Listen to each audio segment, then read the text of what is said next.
be about how long. I just remember talking to him when he left. I didn't know how recent it's been. Okay, I'll call this meeting of Sunday County Commissioners order for Tuesday, September 4th, 2018. Please join me in the pledge. I pledge allegiance to the flag of the United States of America and to the republic for which it stands, one nation under God, indivisible, with liberty and justice for all. So bow your head for prayer, please. Lord, thank you for this beautiful day and this time of year as we head into fall and with children back to school and all. We ask that you be with all those who are leading and educating our children, be with all those that are teaching them, and keep everyone safe. We ask to give you guidance, wisdom as we oversee the business for Seneca County. In your precious name we pray. Amen. Roll call, please. Commissioner Kirschner? Here. Commissioner Stacy? Here. Commissioner Thomas? Here. Good job. Okay, I'll accept the motion to approve the minutes of the previous board session. So moved? Second.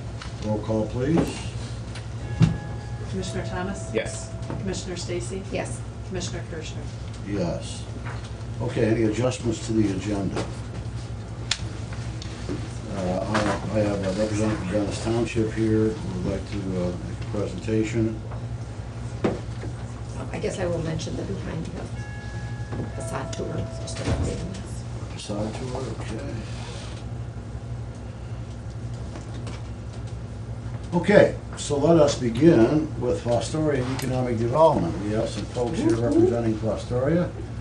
Renee, Mr. Manel, Mr. Reineke, thanks for coming over today. Thank you for having us. Put together some information. Thank you. We like to be able to quantify things for you. We have a copy for you as well.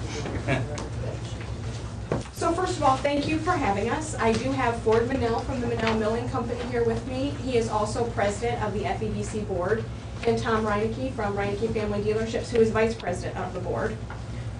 We wanted to provide the commissioners with kind of an annual report about the activity we're seeing in Fostoria. We've put together a 3-year analysis for you to review with all the conversation that's been taking place over the last few months regarding economic development within the county. We thought perhaps you would be interested in the statistics we put together about the growth and development in Fostoria. In the 3-year analysis that you have in front of you, we're really looking at 2016, 2017, and part of 2018.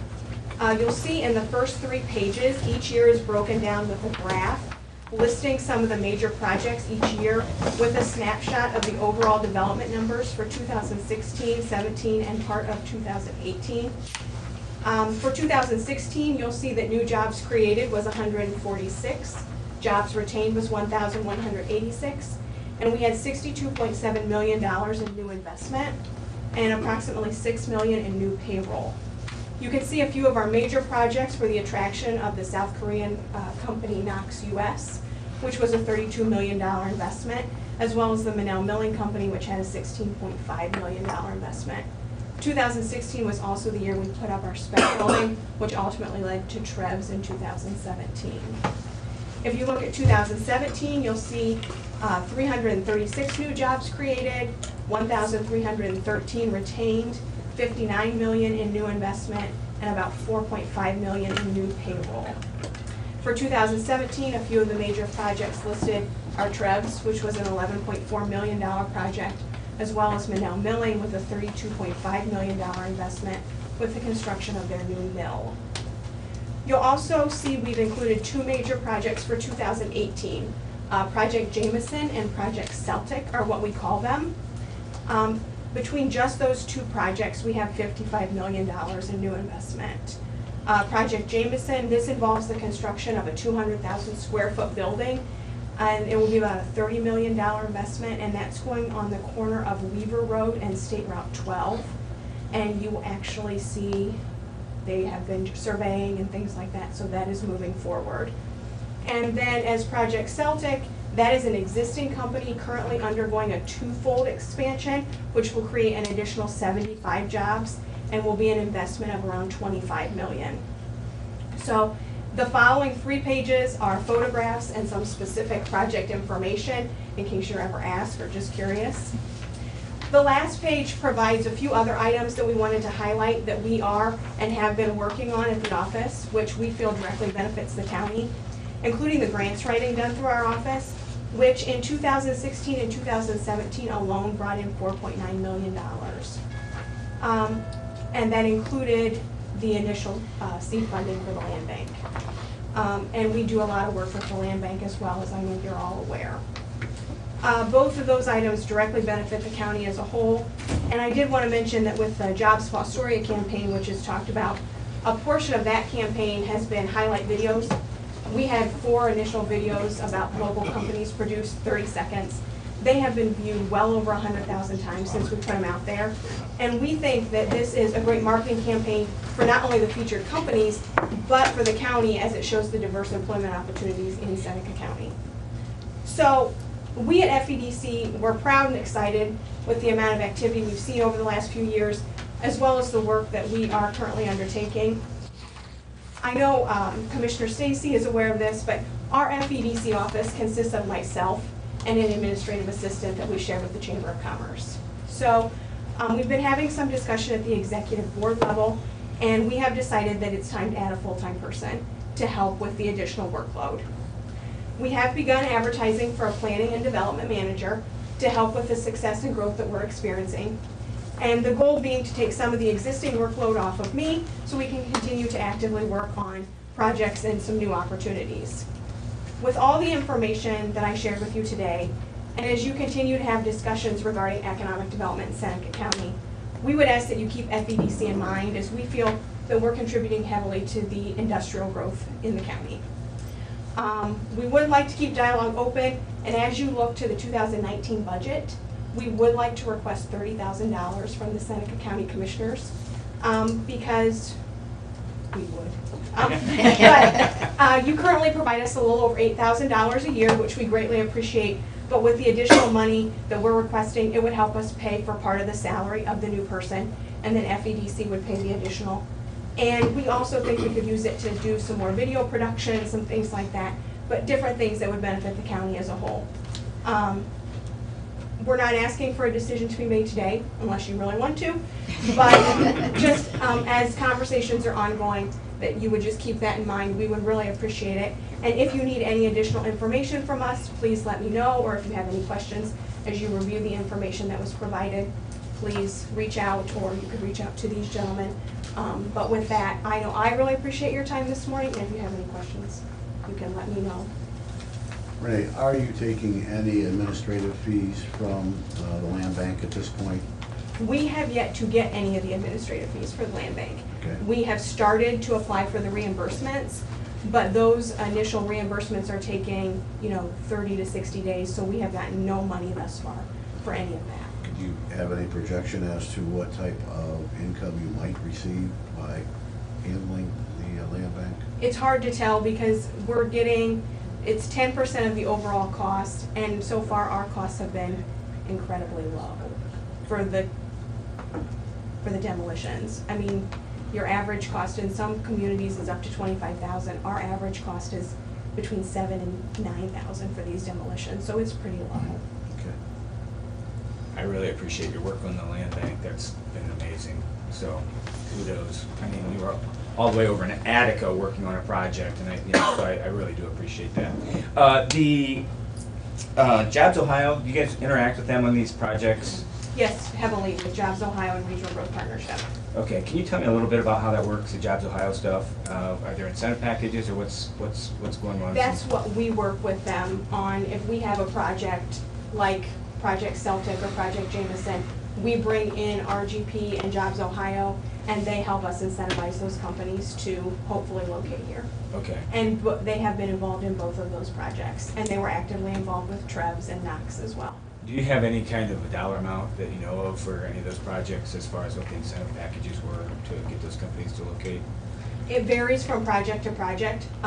The sweet spots a lot of times are their job creation tax credit, which varies based on the payroll. And then sometimes they can offer a grant, but that's usually maybe $50,000, $100,000. And then, of course, we work with them locally on property tax abatements and things like that. But Jobs Ohio and RGP, they like to be, they do the above for. They Yeah. want to be, the last one in to really sweeten the deal to land the project. Okay. So all of these projects, did any of them go forward without any incentives?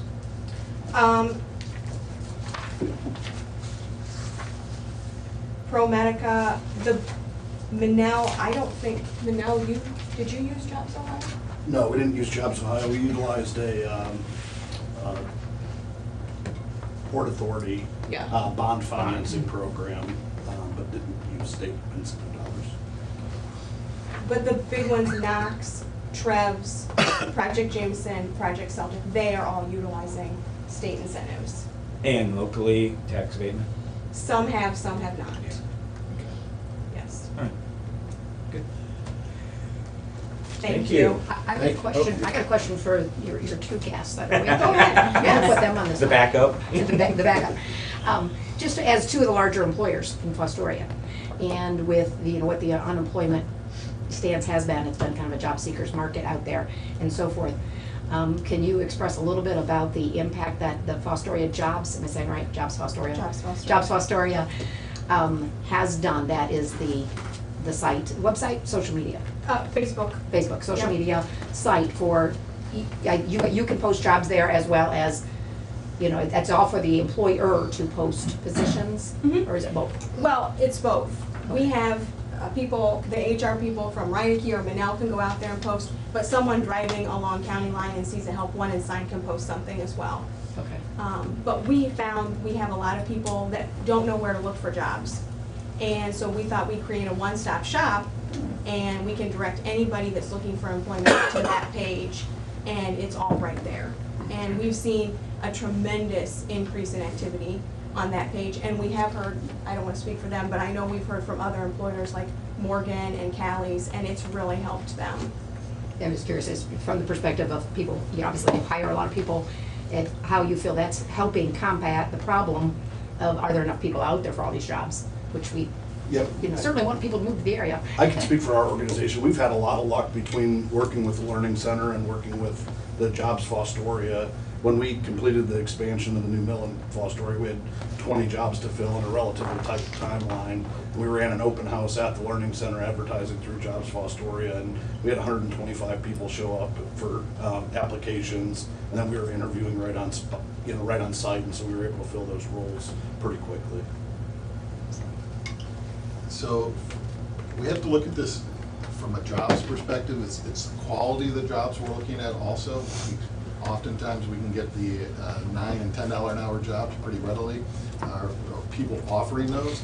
I think what we're trying to work on also is elevating that overall income level, and that's what these programs are really after, is how do we get $15, $18, $20, $25 an hour jobs, not just $9 and $10 an hour jobs. So as we look at these projects, that takes a lot of work and a lot of time. And as Shane pointed out, there's so many different programs out there that companies, they put all of their time and effort into optimizing those programs. And we have one person trying to chase all these programs and corral them and make that presentation look good.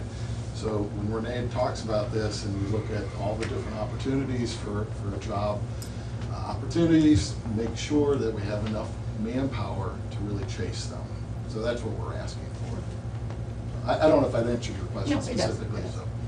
Thanks. The other thing I should just say is, in reviewing the Ohio Revised Code recently, there's been brought to our attention that we need an agreement for economic development. That can be oral, as it has been in the past, but better practice would probably to go to a written agreement for economic development services for Seneca County. So you may be seeing something from us in the future as far as a written agreement of what our expectations are and our hopes. So it's a good time to have that conversation. You can ask for more, and you can ask for more as well. Sounds good. Thank you. Thanks, Thank Renee. you.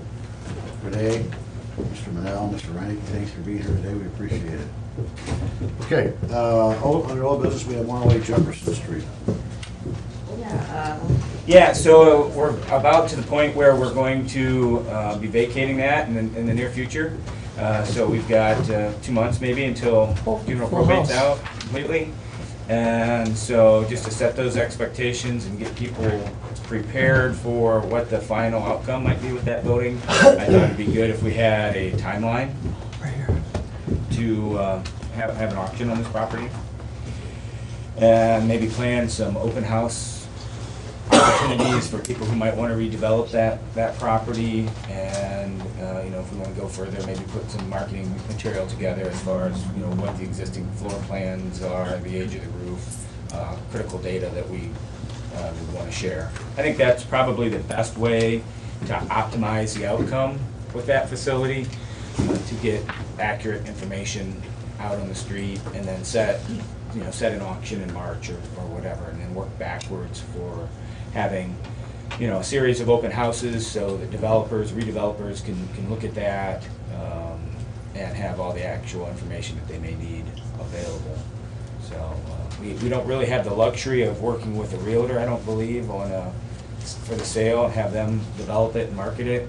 But, you know, we can do our level best, and I'm sure there are good realtors in Seneca County that would help us put our best foot forward as far as marketing this. So I just wondered if we could come to an agreement on a timeline, and then we could start to work to put the pieces together as far as making it available to the public and when we would have a final auction. And an auction is a method in which we can dispose of property. That's how we have to. They have to do all through auction, so there's nothing there. Does that put any stipulations on how long, I mean, anything different as being a public entity, timeframe? We'd have to do our normal advertising for it, but there's always extra we can do. I will say the 2 buildings I remembered auctioning was 244, and then at one point we had tried to auction off 81. And we did the auctions. I would almost suggest the property that was on Sandusky Street that we did a seizure on. I think Derek got a actual auctioneer. I think that could be beneficial. They do quite a bit of advertising and marketing for the buildings. I mean, I see advertising for that. That's an option we can use and go through our same processes, but use an auctioneer. Should we do an RFP for an auctioneer and see what kind of marketing they would do with it? Would that be a way to do it? We can. Well, you know, we're in the middle of doing strategic planning for the buildings, et cetera, that we have. We just recently had a session about the group of holdings we have on the south part of town here. I don't know that we've come to conclusions about what space needs are and what's going on with all that. I don't know if it's how to be part of the overall plan. I've got no problem setting a timeline. But I would at least like to have some input from the strategic planning committee as to their thoughts from the outside as well, as to a course of action. I don't think that'll slow the process down any. You know, we can work towards spring as far as putting that on the block, but I'd like to have a little bit of input from John and some of the other people on the strategic planning committee as it relates to buildings and grounds. I think that makes sense as well. If it's spring timeframe, we get into, you know, March or so, and that and through the strategic planning input and so forth, we can also get the everything gathered up that we need. That's going to, so we can get it sold. I mean, if what's worth, what the maintenance has been, all the specs.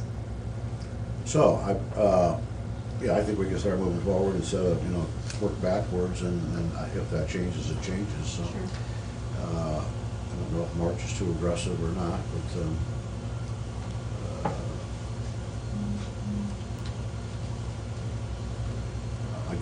I don't know about an RFP or an RFQ for an auctioneer. I mean, We've never done one, but okay. I guess we can ask Derek how he came about deciding who, you know, just someone to do that. When's the strategic plan? We haven't set a date for another meeting, so I guess maybe that'll. Well, let's make sure that we get this on the agenda, 180 Jefferson Street, to have a specific conversation about when we do set that agenda, but, I mean, let's, at this point, for lack of a better way, we'll set an auction date scheduled sometime at the end of March. We can always move forward, we can always slow that down or speed that up, depending on what the results of the conversations are. Okay? Okay, new business. Sheriff's request regarding a recorder. Yes, and I did just get that quote this morning. His 911 recorder, it's a 2003, went down last week. The company was able to come in and get it up and running, pulling some old parts off of a newer model, 2005 maybe. They got it up and running. I talked to him this morning. He did get the quote in. Quote is for $23,670 for a new recorder. It's for the 911. They do have a loaner. It did go down yesterday late afternoon. So they're bringing him in a temporary loaner, and he wanted me to bring this up. I mean, obviously it's something that's needed. It was unexpected. It is an old piece of equipment, but when it's working, you don't think about getting it replaced. So kind of a unexpected last-minute request that came in on Friday, so I put it on the agenda so we could at least bring it up. And he did get me the quote this morning. So And what was that? 23,670. 670? It was cool. Do you know how old the other one was? Was it original? 2003. Kind of related here, when we decided to speed up the budget process. Mm-hmm. As part of that process, are we requesting a list of potential capital improvements? Yep, And we the did cost to that. them, you can't have a wish list. I thought I remember doing that before. Yeah. Obviously, this wasn't part of last year's with the sheriff or No. anything. Yeah. All right, what's your pleasure? Does that dollar figure hit capital improvement ability? Because it's over 20,000, over a set amount. We pay for it out of the capital. We're okay with this now, that doesn't have to. We just have to move over some money. Move that we get to the sheriff's recorder. I'll second. Okay, any discussion? Roll call, please. Commissioner Thomas? Yes. Commissioner Stacy? Yes. Commissioner Persia? Yes. Give me Okay, a second. we got to call the sheriff?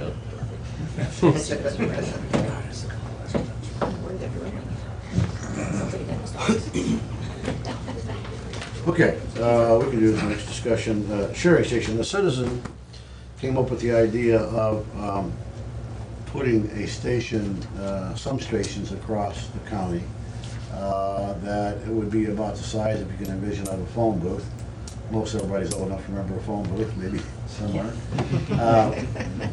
That would contain non-perishable items, such things as ramen noodles or a can of soup or some shampoo or whatever it might be, for anybody who may have that need that particular day. I think it's a great concept. So a sharing station, a sharing box, whatever you might want to call it.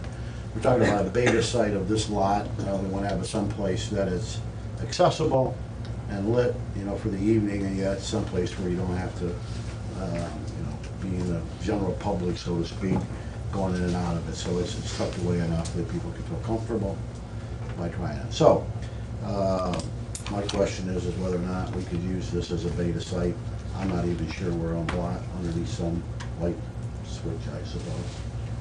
And if I don't think we can afford to lose any parking spots, so it doesn't go anywhere.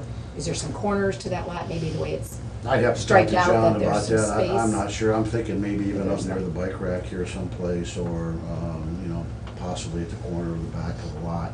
The good news is we have a number of county employees who are very generous that come through these lots all the time, and I would think we'd get some traffic there and maybe some stuff put away. Yeah.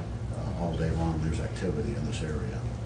Is there an organization behind it? I'm just concerned about maintenance of it, as far as, if there's things in there that are left, like garbage or something. I mean, is that, are Right. we putting that on our staff, or what's, Well, who's gonna monitor it and kind of police the contents and create the space? That's the only thing, I don't wanna put anything on our staff. Well, I guess the answer to that question is, I don't know, it's a beta site. Yeah. I'm gonna try this and see that it works, and, you know, if there's too much stuff left, or if there's garbage in there, or, you know, if the stuff freezes too much, or it gets too hot, then we have to rethink it. But what they wanna try to do is just use this as an initial site to see what the procedure ought to be. I'm sure that they'll come up with some organization, you know, like NOAA or somebody who will be interested in maintaining it on an ongoing basis.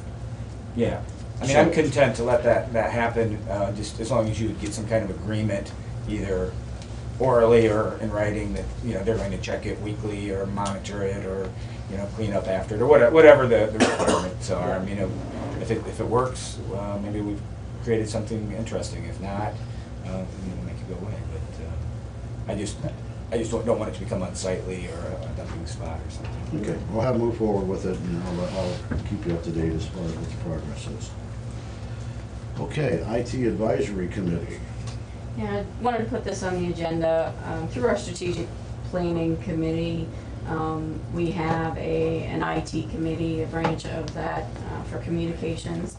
Holly's been on that, the auditor, one of the judges, I think, or GIS, a number of other people on that committee. And we've never really established it as a committee, and I think as members of the committee, we'd like to formally establish something. Currently, we have the Data Processing Board, which was established in the 90s. It has not been utilized, at least since I've been here.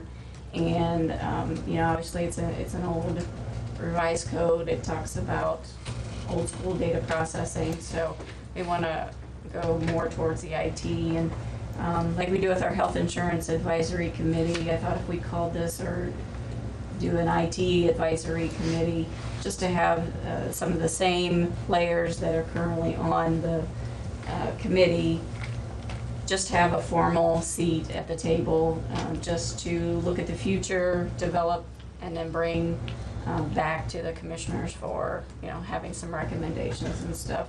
Just to, I mean, we've talked about it numerous times, trying to get more uniform within the county. I mean, it's not going to be a requirement. We're not forcing anybody to do anything.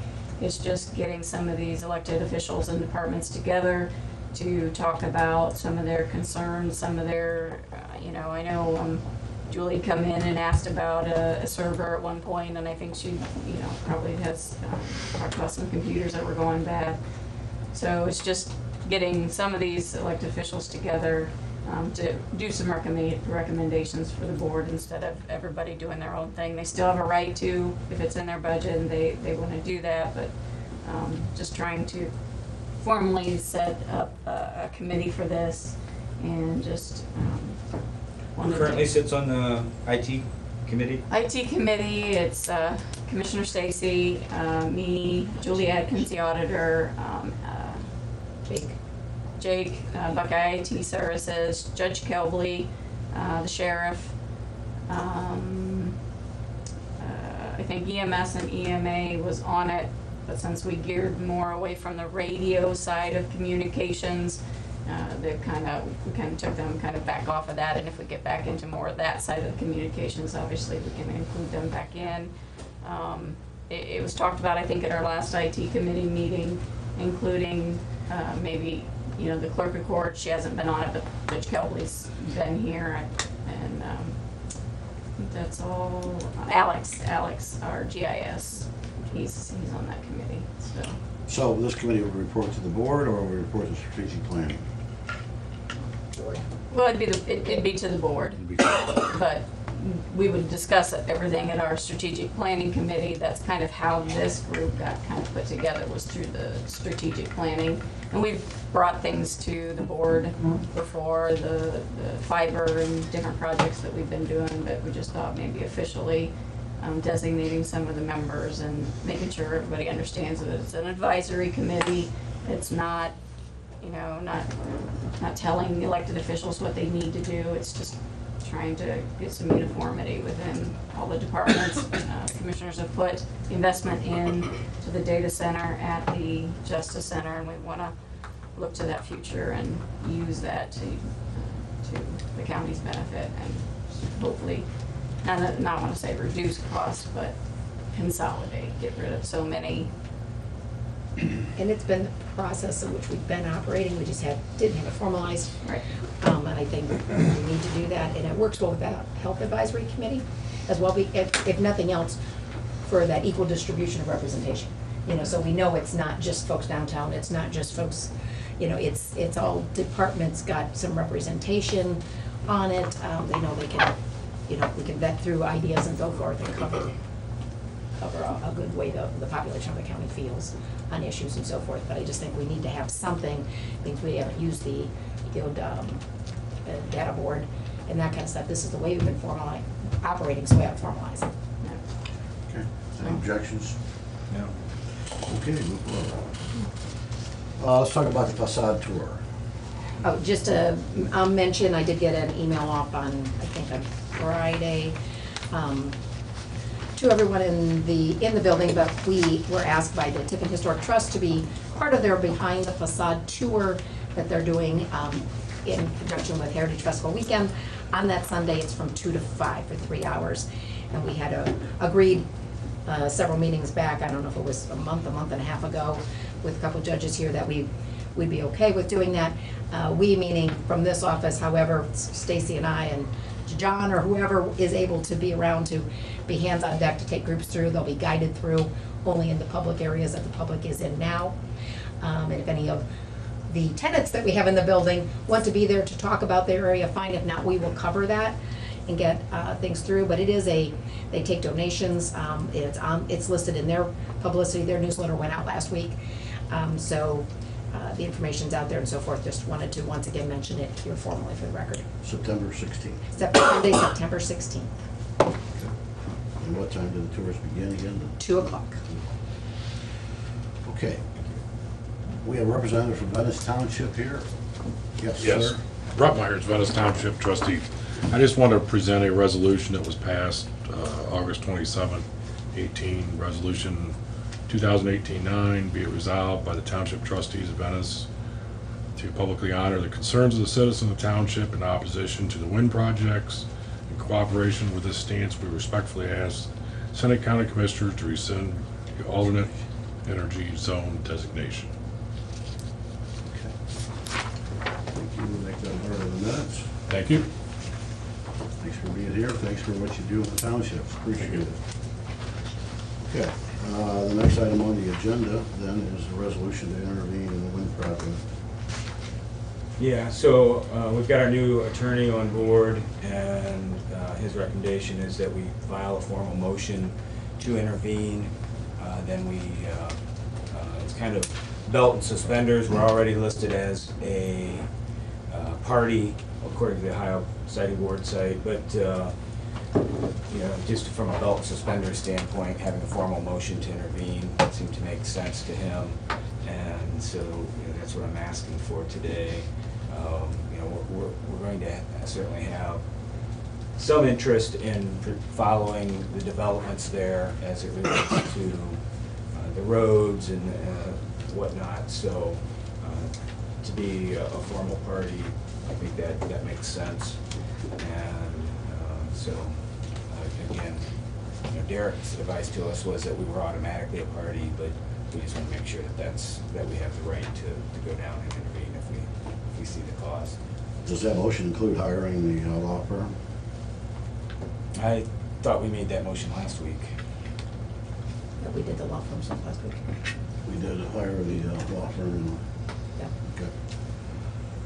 All right, so the motion is to formally intervene in the wind project. Yes. I will second. Discussion? And this is at this point in time for the Republic Wind project. It would be, I guess, specifically for the Republic Wind project. We don't know what the timeline is on that at this point because that's changing, but it's available now. Okay, well, from the purposes of discussion, I want to make three things, or at least from my standpoint, three options. There could be many more options, but as I thought about this thing, we did meet in executive session last week, and I guess that's when we hired the law firm. My vote was no. We met here last week. Yeah, We we passed did. it last week. Okay, We just, But- knows we can't act on things in executive session, it was done here, yeah. so anyways, we did have the vote. So the options that we had regarding intervening, as far as representation goes, would have been to waive the conflict of interest with Derek, our prosecutor. I just want to make sure that it's very clear here because it's been reported differently. But the email and the memo from our prosecutor had stated that he was willing to represent both sides of this equation if there was no dissent and no concern about the conflict of interest. So I want to make clear that the prosecutor was willing to represent both sides. As far as I know, of the five townships that have decided to intervene, there was no dissension. If there was, those townships then could have opted for their own. My concern is that the townships have been discussing this, and it's somewhere between $5,000 and $8,000 for representation. If it's $8,000, that's another $40,000, and there was mention made in our conversation that by using Voorhees Seder, who we decided to go with, that cost to the county could exceed six figures. So we could have used the county prosecutor at little or no cost. That was number one. Number two, we could have used some local counsel and have them consult with an energy firm, possibly when there needed to be some consultation at a significantly lower cost. We did not pursue that. And the third, again, the first, using the prosecutor at virtually no cost. The second, using a local counsel and having them consult with a larger firm at a lesser cost. And the third, using a law firm who is an energy law firm who represents energy companies at estimates of six figures plus. My question, or my vote is going to absolutely be no on this, and the reason that it is because I think that it's irresponsible. I think that it's irresponsible to spend your money in this manner. I think it's irresponsible of us. If we had this decision to make personally and it were our money, I really believe that the decision would be different. You know, we're spending other people's money here, specifically your tax money. So, three options: to use the prosecutor, we decided not to do that because we wouldn't waive the conflict. To use a local attorney, we never looked at that at all. Or to hire a firm, and we called one, as far as I know, and got no estimates. So none of that is palatable to me. And I think that it's irresponsible to vote yes to do this. I'll call the question. Just a couple points. One, there has been some question about the legal advice we've gotten. So hiring the best firm that understands the process is absolutely the best decision. Did reach out to a local firm, and the local firms don't want to touch it because it's Judge Schuff is against these projects. They make their living going in front of the courts. They don't want to be on the wrong side of this issue with the judge. The narrative that the prosecutor was going to do it for free is false. He was already asking us for additional money. Those conversations had already started. If it's unbelievable to think that the prosecutor would be able to go down there for 3 weeks and not have some additional costs associated with that, and could do that with existing staff. That's just not true. Well, I did. If you listen to the tape, I did not free. I said that there could be some additional cost, but it would be significantly less. So he was already having that conversation. But to your point, we no longer have a conflict. We have our attorney. So if I were the townships, I would have that conversation with Derek. He has no conflict with us now because we have our own representation. So I'm not sure why he would need us on that document at all. So, those are my thoughts. But this motion to intervene gives us the opportunity with belt suspenders to have the conversation down in Columbus when that comes.